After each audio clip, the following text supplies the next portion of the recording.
hair is really important to me. So good. Yeah. All right. Are you ready? I'm going to stay in. Okay. Yes. Here we go. Still, all right. I can't stop thinking about it. Okay. I'm gonna leave that in. I'm gonna leave that in. All right, here we go. Hey, Twisted listeners. I'm Cindy. And I'm Diva. And this is Twisted Listeners, a podcast about murder and lists.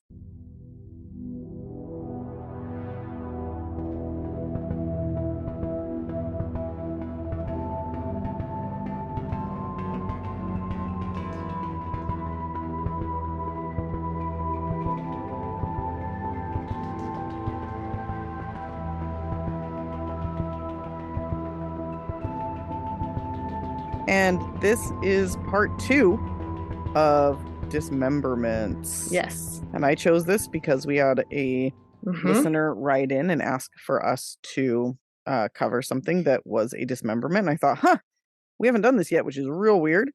So we've decided to do it. Do it. I'm sorry we're a little bit late. Today is Ollie's 8th birthday.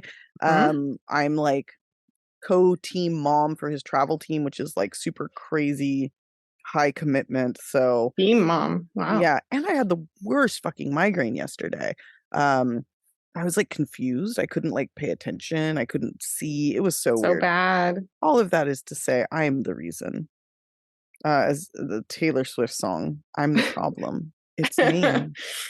I did not know that was her. I'm so unfamiliar with her that it took like everybody telling me that for me to be like, oh, that's Taylor Swift. Okay, now I know what she sounds like. I don't know. But anyway, it was my fault. So here we go. Anything to talk about? No. Okay. Yeah. We need a manager. We need somebody to manage our podcast because our podcast does well. And it would do like 10 times better if there was somebody who had time to like dedicate to this. So if you want to manage our podcast and you don't suck at it, please let us know. Yeah. We'll believe you that you don't suck. We believe people when they say they can do things. So we just need somebody to help us stay on track with Patreon and promotions and all sorts of other shit. So hit us up, guys. Anyway, all right, part 2. So I go first, right? Because I think so. Yes. You stopped? Okay. All right. Here we go. Or no, you started is what I meant to say right there. My brain is still not good. All right. Migraine or no, I'm still 40. So, all right, here we go. So I'm going to talk about a man named John Sweeney. John Sweeney. I feel like I've only looked at this guy's pictures and like seen the little headlines when I looked him up. The headline and the dead eyes, I'm sure. Yeah, it's enough. It's enough. All right. So I'm actually going to start this story in 1991 in the UK. I'm going to start talking about a woman named Delia Balmer. She met this man, John Sweeney, in 1991 in the UK, like I just said. We'll see how that all ties together. And they got along. They were, friendly. I think she was probably in her 40s. He was in his 40s. Both a little older, both single. They hit it off. She later said, he seemed like a bohemian, like a traveler. So I think what she was saying is that he was possibly transient, but she found it kind of charming. Like it didn't seem like it seemed like he was that way by choice. Transient but cute about it. Yeah, yeah. Which I love that she wasn't judging him for that because I think that's really cool. But I think she just felt like he was kind of like a free spirit and he was super sweet. Sounds like he love bombed her. And it sounds like this is a thing that he does. So he was a carpenter by trade and she had like a broken window. So he fixed her windows for her. He would tell her like, I'll call you tomorrow at 2:00 and he would. So he was very like charming and sweet and reliable and things kind of moved really quickly between the two of them. And pretty soon he and Delia had moved in together. And this, as the age-old story goes, is when things changed. John immediately became more aggressive. He started kind of, intimidating her, threatening her. He would break her things. He would just act kind of crazy. Just be a dick. Yeah. And eventually it turned into him hitting her and abusing her physically. Okay. So she tried to kick him out a few times. He'd always say like, I'm going to leave next week. I just need to like get my shit together. And then he would kind of wait for things to calm down and wouldn't leave. A classic kind of thing where just let her stop being mad and then charm her and then she'll let him stay. But after a while, she tried to leave. And she even called the police a few times for him hitting her. And because the police are worthless, useless pieces of trash, they shrugged it off. They didn't really care. They were like, just have him move out. What do you want us to do? Okay. Finally, it got bad enough that she got him to leave. I don't know exactly how, but she did. But then, of course, she changes her locks, but she's still very afraid of him. I'm not even sure how she got him to leave. Yeah. But, within a couple of weeks, so this is around 1994. So she endured about 3 years of this. Oh And my within God. just a couple of weeks of her effectively kicking him out, changing her locks, trying to move on with her life, he came back, broke into her house, and attacked her. Wow. He actually came in through the bathroom window. Oh, like the song. You can't say without singing it, but it's very Mhm. inappropriate. So in my heart, Right. I'm singing it, but I'm just Okay. going to say, Sing it in your head. came in through the bathroom window. Yes. He tied her to the bed. He put a gun to her head. And then, out of fucking nowhere, confessed to 3 murders. Oh. Delia. Okay. Yeah. Didn't totally see that move coming. I thought he was gonna No. assault her or something, but I mean, he was, but he also Yeah. took this moment to, like, confess to murders.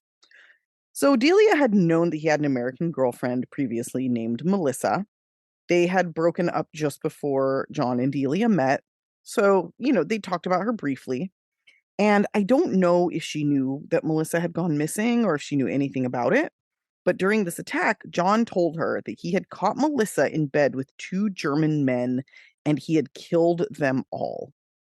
He Oh. said he sat with their bodies in the house for 3 days, trying to figure out what to do before finally dismembering them and throwing them into a canal. Okay. This was in Rotterdam that he did this. Oh. Yeah. So he confessed this to Cool place. Delia and then left.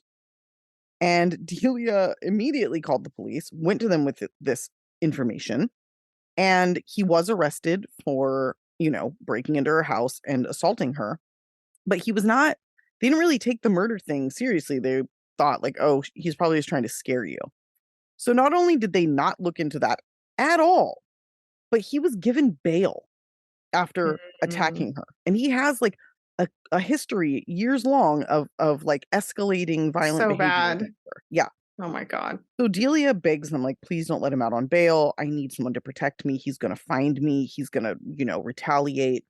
She showed them like violent drawings that he'd left at her house of him, like pictures of like decapitated women and like all sorts of crazy Mhm. shit. And once again, the police, the fucking shitbags that they are, completely ignored her, didn't take any of it seriously, even though they had just arrested him for breaking into her house, tying her up, and like threatening her with a gun. And so they did nothing. And sure enough, he came for her in mid-December 1994. He came to her flat and waited outside. And as she came home from work, he attacked her. He grabbed the handle. He grabbed like an axe. I don't know if he brought it or if it was already there, but he grabbed it and he hit her with the handle right in the head. As she fell, he hit her again and again. She began shouting for him to leave. Instead, he pulled out a 12-inch knife and started stabbing at her. Oh my As they God. fought, he was able to stab her in the chest, collapsing her right lung. He stabbed her in the leg, and he smashed her hand with the axe, chopping off her little finger. Ooh. Yeah. It's like a horror movie. It really is. Finally, a neighbor came out, hearing the commotion, and hit John in the head with a baseball bat.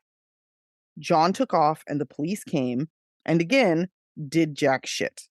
They did so little, in fact, that John remained on the run for 6 years after this. So from Okay. 1994 to the year 2000, actually 2001, but Okay. like just barely, he was on the run and avoided capture. During this time, he traveled around Europe using aliases while he worked as a carpenter. And they were, actively looking for him, but couldn't fucking find him, right? Mm-hmm. So a little bit about John Sweeney. He was born in Liverpool in the 50s. He mostly lived with his mother. We don't really know anything about his upbringing, or I couldn't find much, but I He assume almost grew up with the Beatles, but missed him by about 10 years. 10 years. Yeah, Yeah. 10 years, 10 or 15, because I Yeah. think he was born in like 53, and Oh, okay. Yeah. like John Well, Lennon was born in He's 40. younger. 40. Yeah. He's a bit younger and definitely not nearly as fucking cool. So No. he married pretty young. He became violent with this wife very quickly. He did have 2 kids before they divorced, and these 2 actually divorced twice. And the second divorce was quite messy, with police getting involved due to his extreme physical abuse of her. And apparently there was a point at which, like, she called the police and they found him, like, hiding, like, waiting to attack her. So Okay. there you go, you know. So after this divorce, he floated around Europe and the UK, again, working as a carpenter, living this sort of transient lifestyle. He would often have a house, but he was on the streets a lot, hanging out in bad areas. And I have to say, he must have been like super charming and super good with the love bombs Mm, because he always had girlfriends and some of them okay. were like quite beautiful. And he is like the most average guy. But Not great. Yeah. no, I have to say though, I can see how he could be charming enough for women to fall for him. He's Right. not like an ugly man. But it could just be manipulative too. So Exactly. Yeah. But yeah. he's very, I think he's got a lot of charisma. And one of these very beautiful ex-girlfriends of his was the aforementioned Melissa Halstead, who was a Hmm. model from America who was actually signed with the Ford modeling agency. So if you're Wow. signed with like Ford or Wilhelmina, like you're working. You are a working. I know what those are from watching Top Model. Yep, there we go. So if you're in with those agencies, like that's your job. You are a model. That's all you have to do and you make enough money. So she came over to the UK and kind of Europe working for this agency, and they met in the late 1980s while she was working. She decided to stay living in London, and the two moved in together. Very quickly, he became abusive to the point where Melissa called the police on 3 different occasions to have him arrested. On 2 of these occasions, he was fined a whopping £5, so quite a bit of money, hitting her in the face, £5. That's Oof. like, Yeah. I mean, right now, that's actually about like $5, but Right. Right. yeah. But once he was detained for the night so things could like cool down. But he Okay. was never like arrested. I don't know a ton about this relationship, but I imagine she tried to leave many, many times and it never worked out. Yeah. Finally, though, fate kind of stepped in because she was deported for overstaying her work visa. And she ended up Mm. going, I think, to Germany, where she found a roommate and continued working. Okay. John was, Fortunate for her. well, sort of. I mean, Okay. for a moment, we think she's doing okay. But John was not happy that she'd left him. He really didn't Mm. like being rejected by women, even though he did everything in his power to make them want to reject him. Like, Right. maybe don't beat them. Maybe don't be Hmm. like the worst, and they'll stick around. Of course, that type of guy is going to feel entitled that they have to stick Yeah, around, though. I can Of do what I course. want. Exactly. Yeah. Yeah. So, of course, he tracked her down, found her flat, and attacked her roommate, tying them up while searching the flat for evidence of a new boyfriend. He then finally reconciled with Melissa because, again, there's something going on where this man is so good with the love bombing and so good at convincing them that it's going to be different. But this is after he tied them up.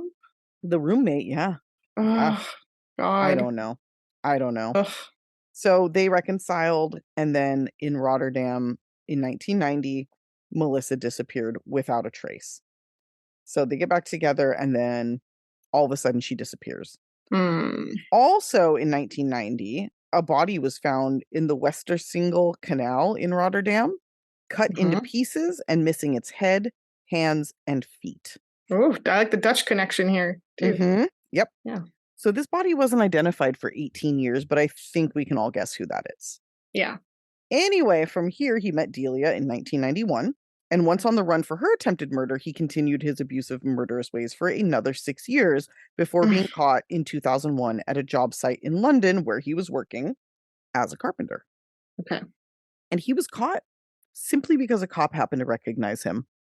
So they just got lucky. Like, hey, I've seen your face. I'm going to arrest you. Oh my God. It wasn't like a huge successful search, really. No, I mean, I guess it's good that they were looking for him enough that the cop knew that he was, but it's probably one of those things where they just have their pictures all up on a board, Yeah. you know? Yeah. Yeah. But Yeah. obviously that's kind of effective. So whatever, it worked. Good. Yeah, I guess. Took fucking 6 years.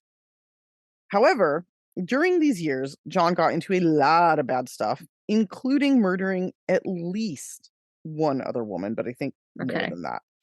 So this woman that he murdered was 31-year-old Paula Fields, a mother of 3 who lived with 2 of her sons in North London, and unfortunately had fallen on hard times after becoming addicted to crack cocaine. Ugh. Yeah. Yeah.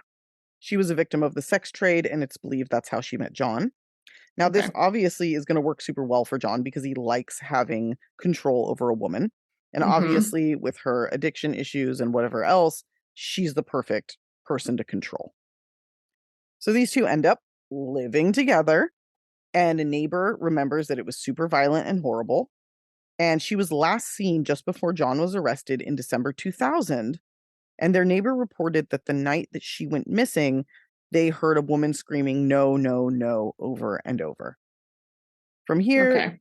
John moved on, and it wasn't until February 2001 that Paula's remains were found in the Regent's Canal with her head, hands, and feet all missing, and the rest of her body cut into 10 pieces. A canal thing going on. Mm-hmm. Mm-hmm. Yep. John Sweeney continued to live and work in London, which is how he was found. I think he was picked up in like January or February. So like just by chance, right after he murdered her, he was picked up for the assault and attempted murder of Delia. Okay. And again, at this time, he was only arrested for that attempted murder. But after searching his home, police began to put things together. Gotcha. A big part of them pulling their heads out of their asses was the fucked up shit they found in John's home. This included hundreds of drawings depicting women being murdered, dismembered, mutilated, abused. You know, one drawing had Delia's head on the body of an upturned cockroach with a giant combat boot hovering over it, about to squash it. Oh, God. Yeah. Yeah. Another showed a woman's body all cut up, and on the back it read, quote, "Poor old Melissa, chopped her up in bits. Food to feed the fish. Amsterdam was the pits." So, I mean, and I'm just like scratching the surface. He wrote endless poetry. Okay, poetry and sarcastic quotes here. Yeah, poetry. Yeah. Some of it I was like listening to it and I was like, that one was decent. Too bad it's about murdering someone. Right. Kind of takes away a little bit. Yeah. Yeah. So police start putting this together. They find, Melissa's been missing. Oh, there was a body found that matches exactly how Paula's body was found. So in 2008, they did that DNA testing and found it was Melissa. As for the two German men John said he found with her and also killed, they were never found. And like, I personally think this was just his way of diminishing what he did and making it her fault. Because obviously he attacked Delia for no reason. He attacked Paula for no reason. So I think when he was given an opportunity to create a narrative that distanced himself from the murder, he did it. Right. Yeah. So anyway, he was finally charged for Melissa's murder, and then police also found his history with Paula and put that together. Okay. Besides the evidence found in his home, his relationships with these women, the proximity to them when they went missing, his violent past, they also, like you already mentioned, found this pattern of like the heads, hands, and feet missing, the dismemberment in being dumped in the canals. So after charging him with these 3 deaths, police began looking into other women who had gone missing while in a relationship with John, and they found at least 3 other women. Oh my gosh. Yeah. Now, prolific dude. Yeah. Unfortunately, these bodies have never been found. So to this date, like now, it has not been possible to charge him with these murders. But I did want to point out that 2 of these women, one being a Brazilian woman named Irani, and another being a Colombian woman named Maria, they both went missing after he was on the run for the attempted murder of Delia. So had police done jack shit about him when they had the chance, at least 3 of these women, Irani, Maria, and Paula, would still be alive today. Yeah, I mean, we know the UK, much like the US, but UK has a special thing where they don't care about violence against women, and they have a really bad domestic violence problem too. They do. They really do. This is why, because they don't give a fuck. So, yeah. So anyway, these women went missing in like 1997 and 1998, and we just still don't know where they are. And apparently, none of the drawings and poems that he wrote were explicit enough in detail for them to know definitively like where the bodies are or what may have happened to them. But so he's like kind of keeping that like close to the chest in a way still. 100%. Yeah. Yeah. Absolutely. The other ones. Yeah. So this fuckwad was sentenced to 4 separate whole life terms and marked never to be released, which again is not super common, though it's becoming more so for sure. But this was back in 2011, so it was still a bit of a big deal. And he was such a fucking coward that he wouldn't even come to court to hear his sentencing. What? And to this day, he's only like 66, by the way. Okay. 67, something like I that. was picturing him older at this point. Like, yeah, I mean, he might be a little bit older. If he was born in 53, I guess he'd be 70 this year. Okay. But he might, so somewhere around there. He still proclaims his innocence, which is like, bro, you like, come on. What's with the art and the poetry then, dude? Yeah, and like the naming of the fun? victim and like outlining exactly what the fuck you did to them. Like, okay. And once again, I do want to point out there's one other woman named Sue who went missing in the late 70s or early 80s who was linked to him. So, I mean, this is a serial killer whose MO is dismemberment. And we have 3 victims, but it's looking like at least. And with how he got rid of them, it's not surprising you wouldn't necessarily find them. So, right, exactly. And like, where are their heads? Ugh. Where are their hands? Where are their feet? Like, the fuck did he do with those pieces? Where are the heads? We'll never know. Well, he's never going to give it up. We're never going to know. That's pretty common. I feel like in dismemberment cases, there's always like a missing part that's very creepy. You're like, yeah. Well, this was like, they never found the head. Yeah, I mean, he was trying to just keep the identifying pieces, so they couldn't tell who it was, because most of these were kind of pre-DNA or like any sort of like good DNA. Or maybe he was doing like an Ed Kemper bit where he was like really into the heads. Maybe. I feel like this is more just meticulous and calculated, because I don't really strategic. He seems really unfeeling, so I don't know. I don't know. Anyway. Wow. What a guy. A lesser known dismembering serial killer. I know. Yeah. His art is really something. I was looking at it while you were talking. Fucked, right? It's something. Yeah. Yeah. Oof. Yep. Serial killer art. I'm sure someone's trying to buy it on some of those. I'm sure people websites. Own it. Yeah. Oh, I'm sure. I'm sure they do. Yeah.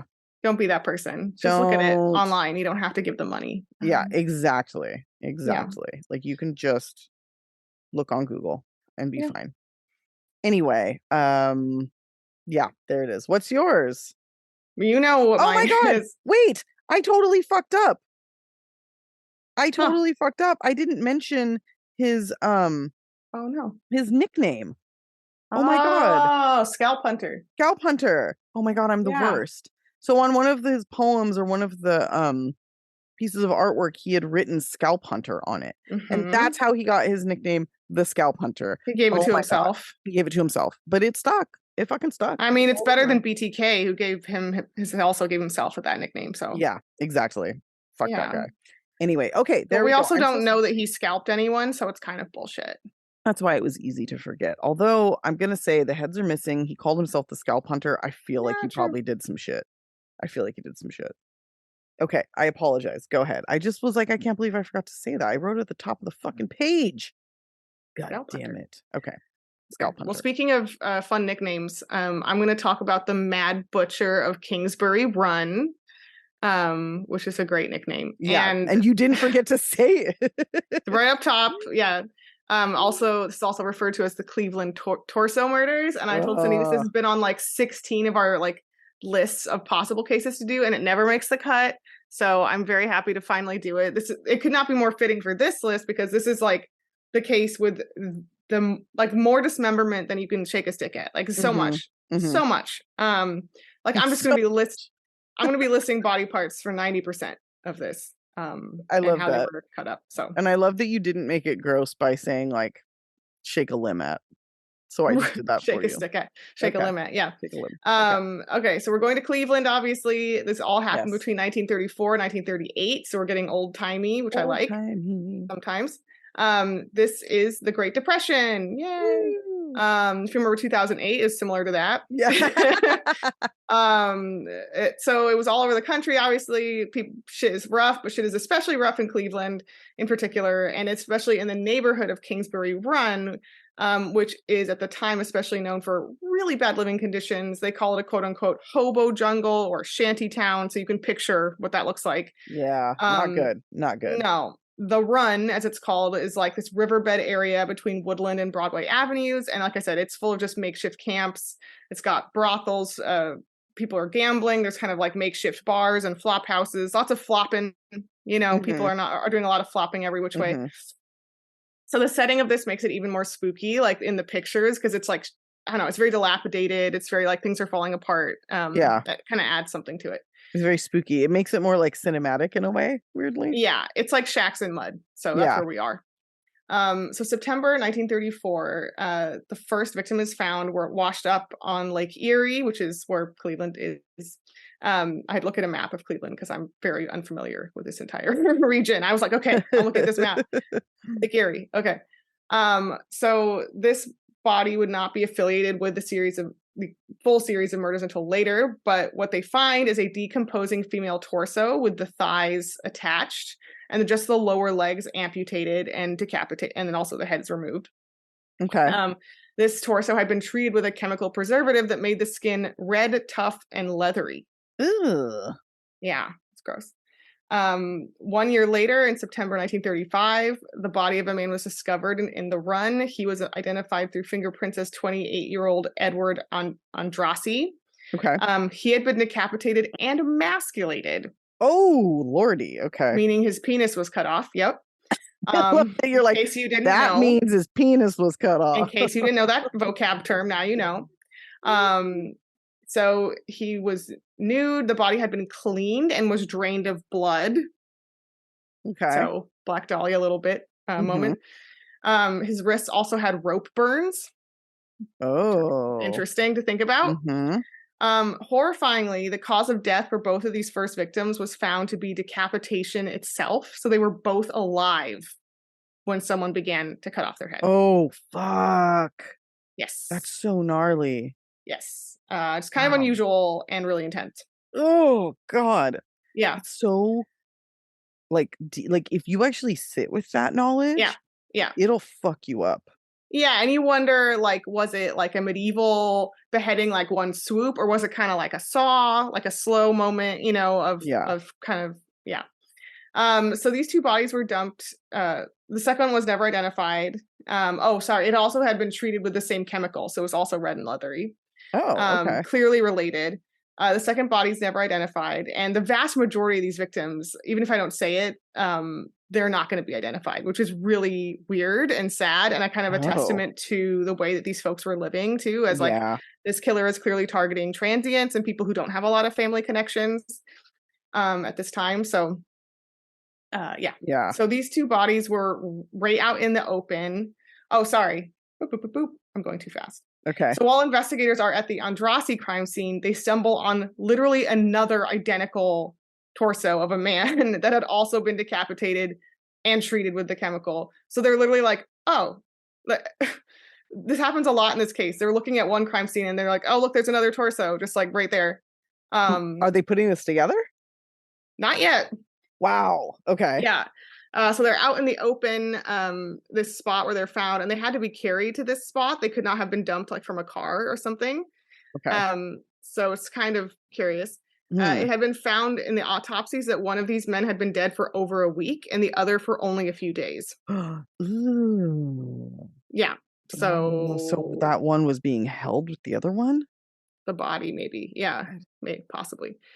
Ugh. And it seems like he's killing people so fast that he has like, okay, well, I'll wait till I kill the next one, then I'll just dump the two at once, Yeah. So January 36, against the outside of a manufacturing company, a woman finds two baskets filled with little newspaper wrapped packages containing the dismembered body parts of a woman. Wow. A little like delivery. Okay. 10 days later, the remaining parts, but never the head, are found in an empty lot. This body was later actually identified as one Flo or Florence Polillo. She was a local barmaid who lived in the Run. Like many of like all of the identified victims, she had a history with the law and with sex work. She had also illegally sold liquor. So again, this is kind of the victim profile. People that are like have criminal records, or they're transients, or they're in really bad spots. Yeah. Okay. And with Andrassy and her, they tried to investigate like people that actually knew them, but it went nowhere. There was no connections. Okay. And like kind of the circles they ran in and whatnot. So it's just it's looking random. Okay. Yeah. So in June, a man's head was discovered wrapped in a pair of pants. The next day, his body was found. It had been cleaned and drained of blood. And oddly, he's also never identified, despite the fact that they made a plaster cast of his head And they circulated information about this man's tattoos, which were all very distinctive. Ooh, and include a butterfly on his shoulder, and the names Paul and Helen with a dove. He was called the Tattooed Man. They still couldn't figure out who he was? That's so weird. Nope. That feels like they would with that. His actual head was also displayed in a window at the local morgue, so people could just walk by and try to ID him, which, wow, what a time. Oh, that's fucking gnarly. Like, yeah. I feel like you don't have to do that. Yeah. Like, that's just like a step too far. Like, oh yeah, I mean, in the 19th century, early 20th century, bodies were on display. Like, that is so fucking wild. In this case, a head. Yeah. Also, if you Google image search this case, if you're bothered by old-timey crime scene photos, be careful. But there is a photo of his actual head everywhere. So this is a tattooed man is the head that you see. Okay. The photographed head. So got it. All right. So many more body parts, Cindy. Okay. We're now in July 1936. Another decapitated male body is found. The head is found nearby. In September, a guy trying to catch the train in the run literally stumbles over a torso. Like, oh shit. And investigators comb the area and find various other body parts, including a bunch in an open sewer, which, whew, what a place. Open sewers is not a thing you want. You want them to be closed. Yeah. So as they pull the parts out, I think there's photographs of this too, of the sewer. A crowd of 600 people in the run gather to watch all the body parts come out. Oh God, people are so fucking wild. Like, I just don't even know, dude. Around this time, the case finally starts to get attention in the press, and the killer starts to be like investigated in earnest and like seen as like, oh, this is a killer. And he gets the name the Mad Butcher of Kingsbury Run, the crazed, Mad Butcher, et cetera, et cetera. Tons and tons of people are interviewed in the neighborhood, and the case is taken up by safety director. Oh my God, what's going on? The safety director of Cleveland and famous fucking asshole prohibition loving Elliot Ness. Oh, boo. Boo, yes. Boo, fuck you. He's often romanticized for like taking down Al Capone, but he did a bunch of other like really shitty stuff. So anyway, he didn't really want to bother. Elliot Ness didn't investigating for a long time because he's like, probably, I'm imagining he's like, ugh, pores, right? Who cares? But it was a PR issue for the city because in 1936 the city was hosting the World's Fair and the Republican National Convention. So he was like, oh, okay, I better wrap this up quick so people don't stumble on any torsos while they're in town, right? Yeah. Fuck, dude. What do I put it? That's what gets him to care. Yeah. So 2 detectives also famously go undercover as transients in the period. There's really wild photos of them posing with like little like satchels, right? Like as hobos. And they rode the trains and tried to like literally be bait for the killer. But it did not work. The murders continue. In February 1937, part of the torso of a young woman washes up on the shores of Lake Erie. In June, a teen finds a skull and a bag full of bones belonging to an unidentified woman. In July, the National Guardsmen saw dismembered pieces of a male body floating in the Cuyahoga River. Jesus Christ. And once they find all the pieces of his body and his torso, investigators can tell that this victim had been completely gutted and his heart had actually been ripped out. Oh my God. So that's a little different from like the more clean approach to some of the other bodies. So this had been like done with a bit more force. Violence, like actual like anger and wow, dude, fuck. In 1937, also a series of plaster casts of some of the unknown victims' faces were produced and really creepily painted and decked out with wigs. And they were exhibited at the Great Lakes Exposition in the city. So it was like a fun little sideshow. Like, hey, look at all these victims. Do you know them? Dude, this is so wild. Yeah. In April 1938, a leg was found in the Cuyahoga River, followed by the rest of the body parts. This is victim number 10 by this point, if you're keeping track. August 1938, scrap collectors find a woman's torso wrapped in a man's blazer, wrapped in a quilt, and nearby the rest of the body parts are in a box. And while they're looking for more pieces, literally like in the same block, they find just another dismembered body. They're like, oh shit, okay. Wow. They're just right and left. They're everywhere. Like you wonder how many they didn't catch. Because if they're like literally searching a block, they find a couple. right? Mm-hmm.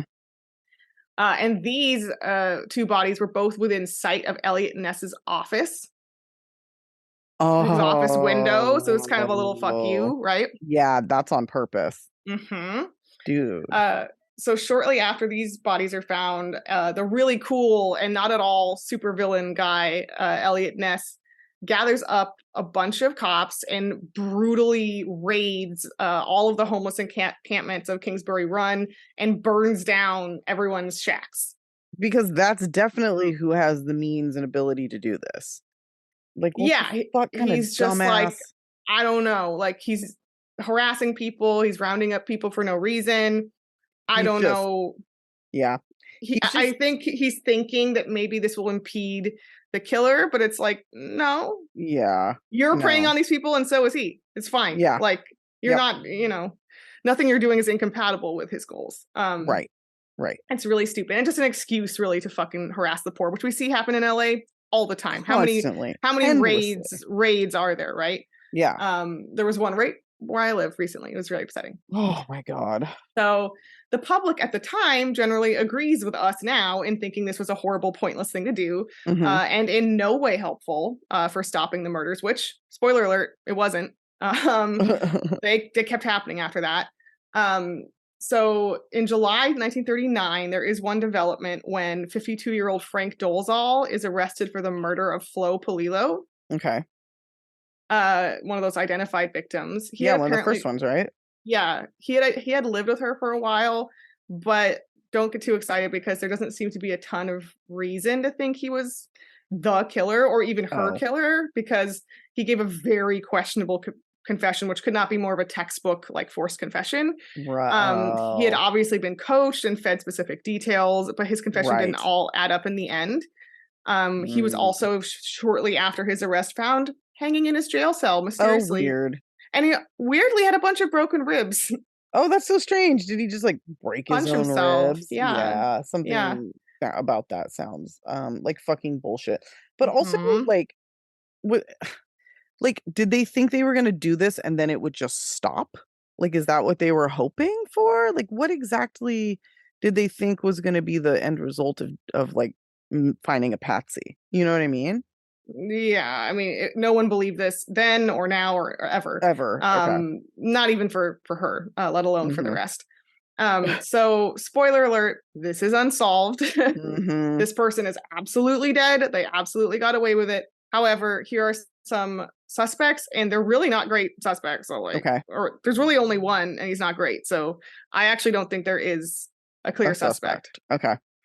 It's kind of like Jack the Ripper, which is this is compared to Jack the Ripper, which makes sense because of the gutting and the gruesomeness of it. And the way they're found too in like alleys, right? Kind of the vibe, and also preying on a hard luck kind of neighborhood. Yeah, for very similar. So foremost among the suspects is Dr. X, as he's called at the time. It's very spooky, but later on it comes out that this secret suspect is Dr. Francis E. Sweeney.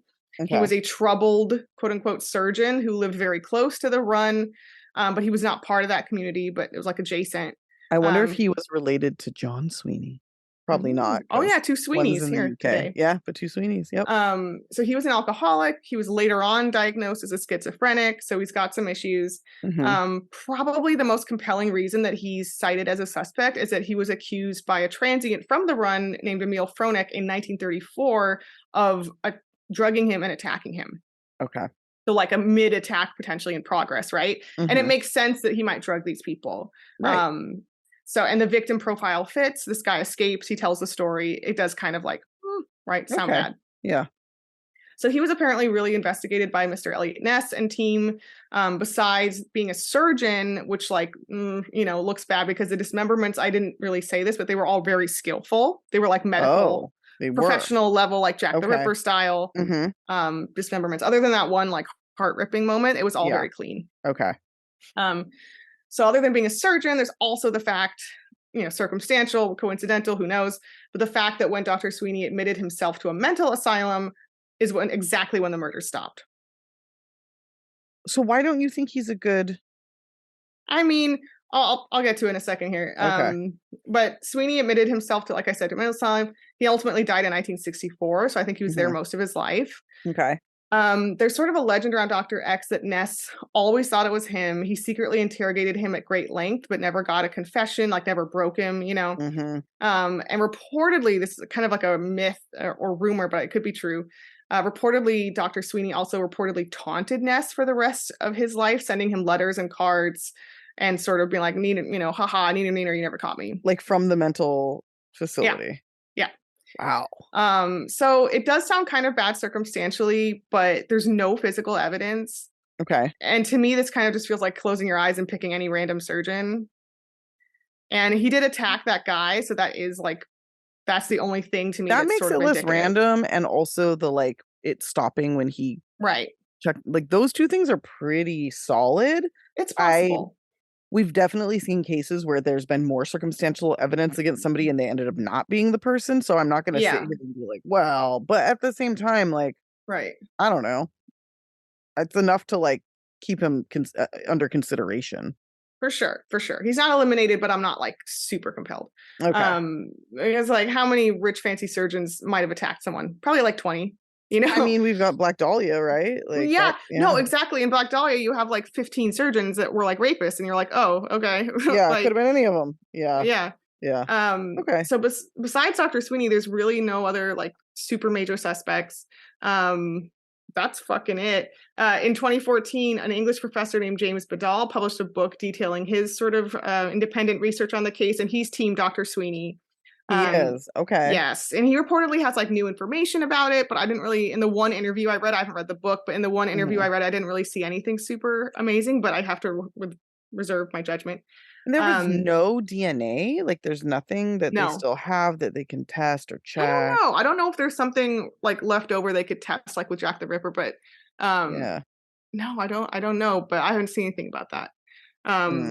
At the Cleveland Police Museum, just a random aside, you can actually go see a lot of stuff related to the case, including the plaster casts of the victims' faces that were all painted awkwardly. Yeah, fucking horrifying. But you can see pictures of those online too, and they're really gross. Lastly, in 2022, a book that actually looks really good on the case came out by Daniel Stasshauer called American Demon, Elliot Ness and the Hunt for America's Jack the Ripper. Okay. So it actually looks pretty well researched. I'm apologize to everyone. I didn't have time to read it all, but I would in the future. It looks really good. Although I read like the first little bit of the intro, and it does like romanticize Elliot Ness a bit. So just be fair warned. It does make him out to be kind of like a film noir like hero type, which people often do. So just take that with a grain of salt. But it does look like there's a lot of good like info. Okay. Yeah. All right. There you go. Cleveland torsos. I am team Dr. X. I'm not going to lie to you. Yeah. I mean, it's the best thing we have. And yeah. I don't know. It's just raining torsos in Cleveland for a bit there. Raining torsos. They were everywhere, just body parts everywhere. So fucking crazy. And I also thought it was fascinating to think. I mean, there's also a World's Fair, right? So it kind of feels like H.H. Holmes moment as well.